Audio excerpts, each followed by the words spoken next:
Les amis Shalom, j'espère que vous allez bien, j'espère que cette vidéo vous trouvera en bonne forme. On l'a dit, un jour, une vidéo minimum. Et en même temps, en parallèle, vous avez pu remarquer, je remets en ligne les vidéos sur l'écriture. 3 premières vidéos avaient été mises en ligne. Qu'est-ce que l'écriture 1, qu'est-ce que l'écriture 2, qu'est-ce que l'écriture 3. Donc vous allez avoir là, vous allez les avoir sur la chaîne. Et vous aurez même qu'est-ce que l'écriture 4 et 5. On a commencé hier l'évangile et les 3 notions selon Isaïe 52:7, la Yeshua, le Shalom et la Malchut. Et hier, on a brossé un tout petit peu ce que c'était que la Yeshua. On pourrait dire beaucoup plus de choses, bien entendu, mais je crois que c'est suffisant. Et aujourd'hui, je suis censé poursuivre avec la notion du Shalom, comme je l'ai promis, et ensuite la notion de la Malchut. Mais circonstance oblige, j'ai reçu hier dans la journée une question d'un frère me demandant de donner plus de précision en ce qui concerne la vidéo sur le Shabbat, la vidéo que j'ai nommée l'essence du Shabbat, que j'ai partagée il y a quelques jours, où je parle de façon assez sommaire de ce qu'est l'essence du Shabbat sans rentrer dans les détails. Et dedans, j'explique que on pensait avant que le Shabbat commençait le vendredi soir et qu'en fait, on s'est rendu compte que c'est pas vrai, que ça commence le samedi matin. Et c'est vrai que j'ai pas développé plus parce que le but de la vidéo n'était pas de rentrer dans les détails. Nous aurons des cours sur le Shabbat, mais d'être assez sommaire. Mais c'est aussi ça le but de poster des vidéos, de partager avec vous, c'est qu'il y ait aussi une interaction. Et cette interaction, je l'ai eue en privé par un frère qui me connaît et qui a mon numéro et qui m'a demandé de développer un peu plus que ça. Et donc, il m'a confié avoir été confus en ce qui concerne le Shabbat. Parce que lui, comme d'habitude, comme nous tous, on le faisait, commence le Shabbat le vendredi soir. Et vous savez, il y a des choses qui sont considérées comme acquises, ce sont des axiomes, c'est-à-dire que on considère ces choses comme étant une normalité. On fait comme ça depuis tellement longtemps qu'on arrive à un stade parfois où on se pose même plus la question du pourquoi des choses. Pourquoi on fait ça? Parce que les Juifs font ça. Parce qu'on est, je veux dire, on a trouvé les choses comme ça, donc on n'a pas toujours la pensée de remettre ces choses en question. Et d'abord, avant de chercher à savoir quand est-ce que commence le Shabbat, parce que même si c'est un jour saint, les amis, le Shabbat, c'est un jour, il fait partie des 7 jours. Jour saint, pas de problème, mais jour quand même. Et on sait donc, quand on examine l'écriture, on se rend vite compte que le jour ne commence pas le soir. Le judaïsme rabbinique, qui, à un certain moment de son développement, a adopté un calendrier lunisolaire, un calendrier qui marche entre la lune et le soleil, a en quelque sorte mis en priorité la lune. On parle d'un calendrier lunisolaire, c'est vrai, puisqu'il y a des ajustements qui sont faits entre la lune et le soleil. Mais en vérité, ce calendrier fonctionne prioritairement de façon lunaire. Les têtes de mois, comme le dit l'hébreu Rosh Chodesh, sont décidées en fonction de l'observation de la lune. ce qui n'est pas biblique. L'Écriture ne parle jamais de nouvelle lune. L'Écriture parle de Rosh Chodesh, tête de renouveau, littéralement. Maintenant, oui, il y a plusieurs renouveaux. Il y a le renouveau des mois, il y a le renouveau des saisons, il y a même le renouveau des jours. Et donc, dans l'Écriture, ce mot Chodesh, la plupart du temps, fait allusion au renouveau du cycle mensuel. Mais il y a des contextes où il fait allusion au renouveau des saisons. Mais bon, ce n'est pas le but de cette vidéo. Le but de cette vidéo, c'est de savoir que dit l'Écriture et quand est-ce que commence le jour. Et il y a un verset qui est souvent mis en avant par les rabbiniques et dans lequel moi-même j'ai cru et que j'ai moi-même enseigné. Genèse 1,14 qui dit ceci. Genèse 1,14 dit que le Seigneur a créé le soleil, la lune et les étoiles. Et comme on dit l'hébreu déjà, Vehayu les Otot ou les Mohadim ou les Yamim Veshanim. Et là on traduit, ils seront un signe, ils seront des signes pour marquer les temps. Et les rabbiniques ou les pro-rabbiniques vous expliquent que donc le soleil, la lune et les étoiles doivent être utilisés ensemble pour déterminer le calendrier. Et d'autant plus que le mot Mohadim, qui est employé dans ce texte, au pluriel, et dans le singulier le mot Moed, est utilisé dans l'Écriture pour parler des saintes convocations. Et donc, il n'en fallait pas plus pour comprendre de la part des rabbiniques qu'il faut utiliser le soleil, la lune et les étoiles pour déterminer les saintes convocations. Qui dit sainte convocation dit Shabbat, fête, etc. Sauf qu'ici, il y a deux problèmes dans ce texte. Le premier problème, c'est que le texte ne dit pas qu'ils seront des signes pour marquer les temps. C'est pas vrai. Le texte dit en hébreu Vehayu les Otot. Donc, ils seront pour signes. Jusque-là, pas de problème. On ne dit pas qu'ils seront des signes. Ils seront pour signes. Vous allez me dire, oui, mais bon, on peut le comprendre de la même manière. Soit, peut-être. Mais on ne dit pas pour marquer les temps. C'est pas vrai. Vehayu les Otot ou les Moadim. Et pour Moed. Moed, à l'origine, le mot Moed, c'est un temps fixe. Un temps fixe. Ce n'est pas d'abord une fête, une sainte convocation. Le mot Moed, c'est temps fixe, tout simplement. Par exemple, le soleil qui se lève tous les matins, de façon fixe, de façon répétée depuis la nuit des temps, c'est un Moed, c'est un temps fixe. La lune qui apparaît tous les soirs, c'est un Moed. Donc c'est quelque chose de fixe.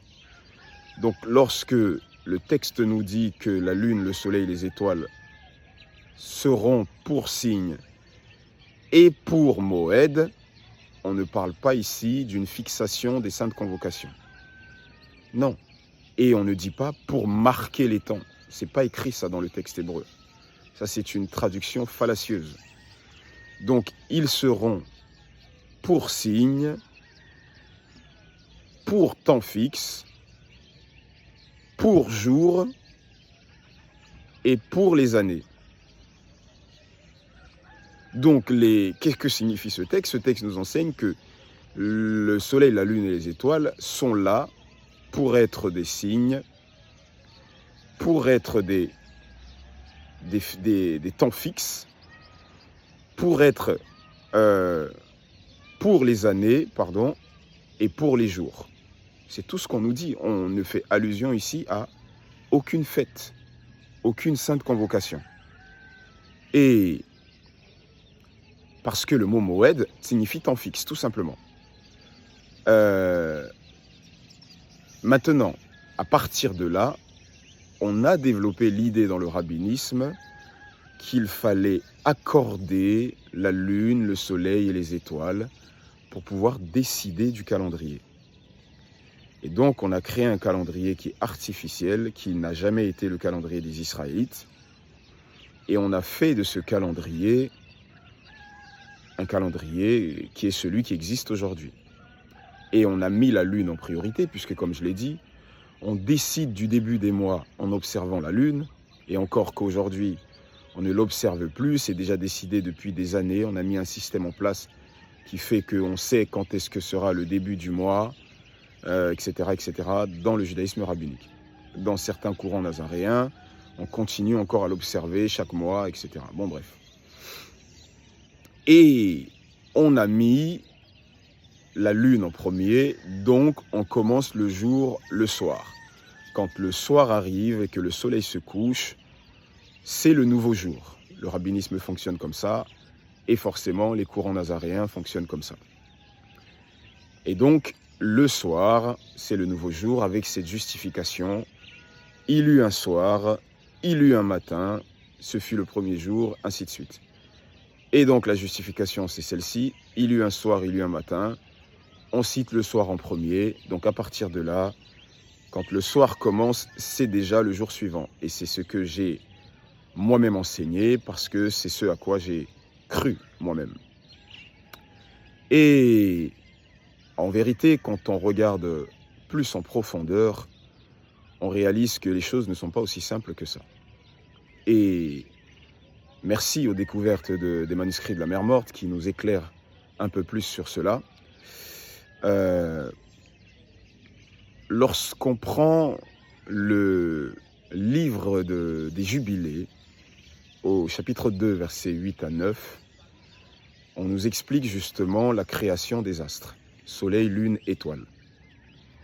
Et on nous explique que, au verset 9, le Seigneur a appointé le soleil comme grand signe pour les jours, pour les mois, pour les shabbats, pour les fêtes, pour les têtes de mois.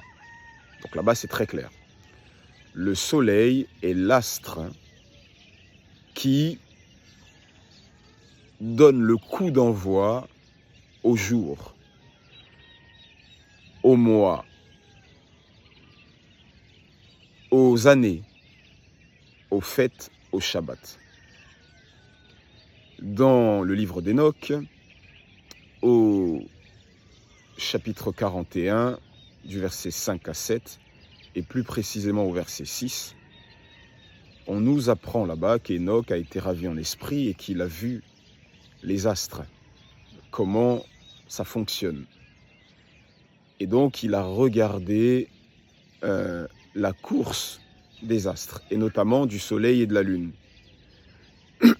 Et il a observé que, comme il le dit au verset 6, le soleil sort le premier, nous dit Enoch. Ça veut dire que dans une journée, ce qui apparaît en premier, c'est le soleil. Et donc à partir de là, il apparaît de façon claire que la journée commence quand le soleil sort. Quand on voit le jour paraître, les amis, même quand le soleil n'est pas encore visible à nos yeux, dès le moment où vous voyez le jour paraître, c'est que le soleil est sorti. Il n'est pas encore visible à nos yeux tout de suite, certes, mais il est sorti. C'est la sortie du soleil qui fait justement qu'on voit le jour. Et donc Enoch nous explique que ça, c'est le début de la journée. Le soleil sort en premier.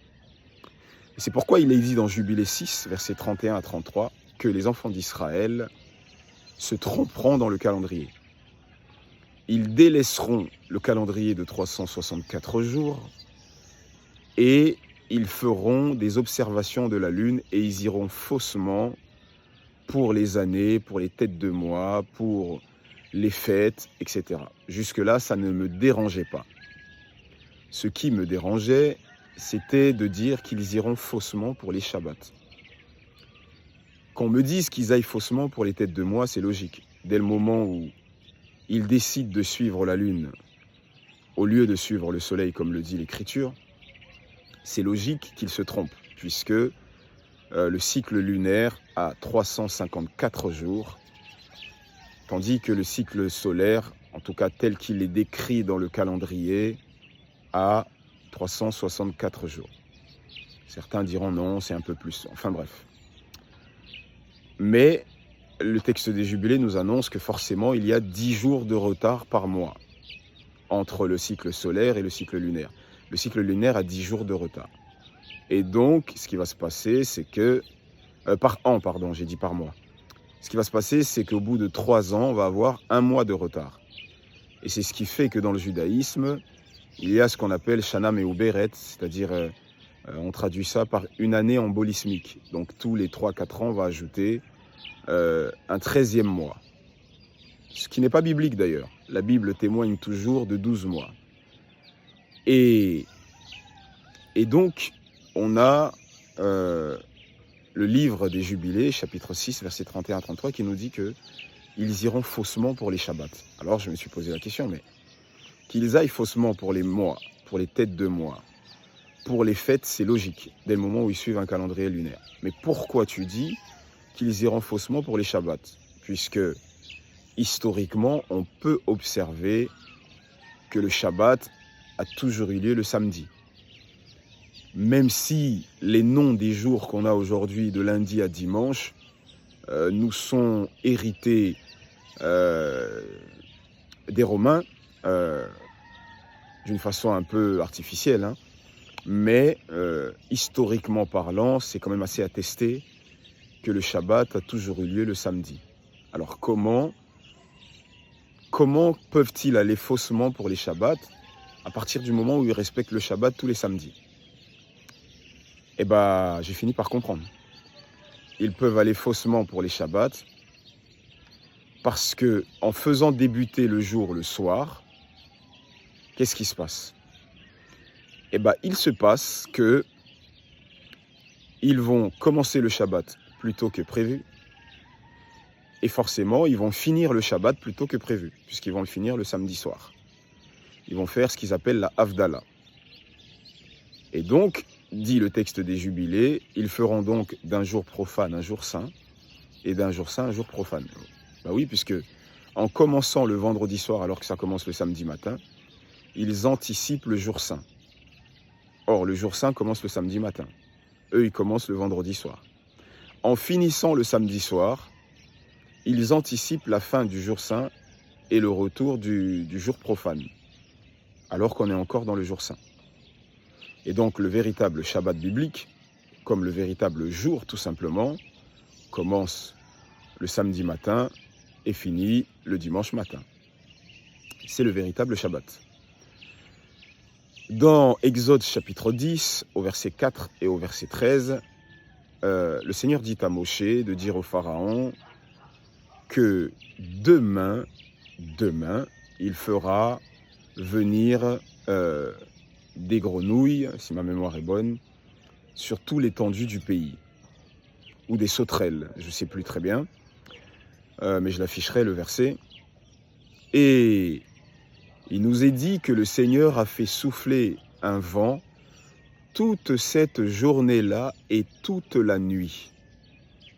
Et au matin, les sauterelles ou les grenouilles, je ne sais plus, avaient rempli le pays. Donc ici, Dieu promet que ça se fera demain, toute la journée, toute la nuit, ça souffle. Et au matin, donc le matin, c'est l'accomplissement du fameux demain. Donc le demain a commencé au matin. Nombre chapitre 33, verset 3. Alors celui-là, il est super intéressant. Il nous est dit que les enfants d'Israël sont partis de Ramsès au 1er mois. Ils sont partis le 15e jour du mois, super intéressant, le lendemain de la Pâque. La Pâque a lieu le 14e jour au soir. La Pâque se mange la nuit. Or, selon la conception courante, le jour commence la nuit. Donc si on a immolé la Pâque le 14, la nuit, on la mange, c'est censé être déjà le 15. On est censé être la nuit au jour suivant. Donc les Israélites qui vont immoler la Pâque en fin de journée du 14 le soir, au coucher du soleil, quand ils se réunissent et qu'ils commencent à manger la Pâque, et que ça dure toute la nuit, ils sont censés déjà être le 15. Mais le verset nous dit qu'ils sont partis le 15, le lendemain de la Pâque. Et on nous dit à la vue de tous les Égyptiens. Ça veut dire qu'il faisait jour quand ils sont partis. Et on appelle ça le 15, le lendemain de la Pâque. C'est pas normal. Puisque selon notre conception, la Pâque a lieu le 14 au soir et que le soir est déjà le lendemain. Le soir est déjà le 15e jour. Alors comment est-ce qu'on nous dit qu'ils sont partis le 15e jour, le lendemain de la Pâque? C'est bien la preuve que le jour commence le matin. Lévitique 7, verset 15, on nous parle du Zevar Toda, Zevar Shelamim, le sacrifice de reconnaissance, de remerciement, et le sacrifice qui est mal traduit, action de grâce. Enfin bon, bref. Et on nous dit que ce sacrifice-là, lorsqu'il sera fait, il sera mangé le jour même. Jusque-là, pas de problème. Et on ajoute, on n'en laissera rien jusqu'au matin. Qu'est-ce que ça veut dire? Ça veut dire que je peux potentiellement manger ce sacrifice. Ça veut dire si je fais ce sacrifice par exemple à 15h, je peux le manger 16h, 17h, 18h. C'est toujours le jour même. Mais on me dit, on n'en laissera rien jusqu'au matin. Ça veut dire que même la nuit, je peux le manger la nuit. Or, selon notre conception, la nuit est censée déjà être le jour suivant. La nuit, ce n'est plus le jour même. Mais l'Écriture me permet, puisqu'il ne me met aucune interdiction là, donc l'Écriture me permet de le manger la nuit, à partir du moment où je n'en laisse rien jusqu'au matin. Et en cela, j'accomplis la parole qui dit qu'il sera mangé le jour même. Donc c'est la preuve que la nuit, c'est le jour même. C'est logique. La nuit, c'est le jour même. Et donc, je ne dois pas en laisser jusqu'au matin, parce que si j'en laisse jusqu'au matin, ce n'est plus le jour même. Donc c'est la preuve que le jour commence le matin. Dernier exemple, Yeshua ressuscite.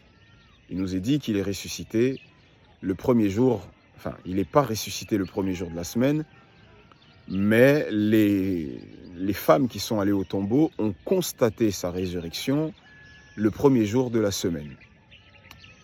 Et on nous dit qu'on connaît la fameuse scène, quand elles le reconnaissent, etc. Et on nous dit, dans Jean chapitre 20, que le soir de ce jour, déjà il y a un problème, le soir de ce jour, puisque pour nous, il y a eu un soir, il y a eu un matin.